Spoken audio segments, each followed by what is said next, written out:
Yes. Kwa majina naitwa engineer wa Kiswahili. Unajua sisi ni watu wa huko pwani. Huko pwani. Sio watu wa hapa bara, kaka. Sio watu wa hapa. Kwa hivyo mimi ni mwalimu wala bin wala. Hata kufundisha Kiswahili vizuri sana, Kiswahili mwafaka, Kiswahili mufiti. Ere ambo bwana. Ere ambo bwana. Inyalo understand Kiswahili maber diere. Why not, my friend? Hey. Why not? So, asetini exam. Mia exam. Iwacho ni berie Kiswahili. Berie Kiswahili. Naelewa sana. Okay. Yes. Nyuka ochot gi Kiswahili iwacho nang'o? Ndugu wangu, hiyo Kiswahili rahisi kabisa. Kama sisi ni watu wa pwani, Kiswahili rahisi kabisa. Nyuka ochot gi Kiswahili tuwasema kwa Kiswahili uji imekatika. Kaka, si hapo umepotoka? Sijapotoka kaka, ni hivyo.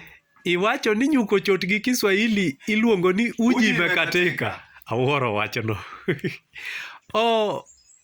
Question mar ariyo. Yesu nochuo gi tong'.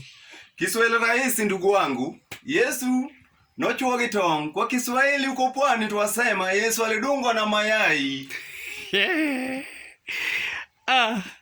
Omera, ini japuonj manyalo miyo nyithindo rem. Yes. Okay. Ara machielo gi Kiswahili.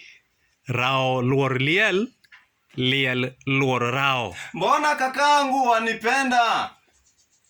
Mbona kakaangu wanipenda?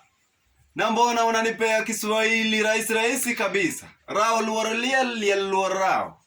Kwa Kiswahili uko pwani tuwasema kiboko zunguka matanga, matanga zunguka kiboko. Okay.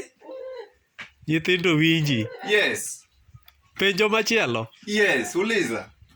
Ng'amo dongo marabora ka in gi Kiswahili luongo nade? Swali mboga hiyo. Hata sijui nikuitie ule msichana wangu, binti wangu ule akujibu hiyo. Ng'amo dongo mabor. Tuwasema kwa Kiswahili uko pwani, hiyo inaitwa mutumbali. Kikudo. Ewiye. Yesu norwaka ndi kudhe wiye. Kwa Kiswahili uko pwani tuwasema Yesu alivalishwa baskeli ya miba. Goodbye.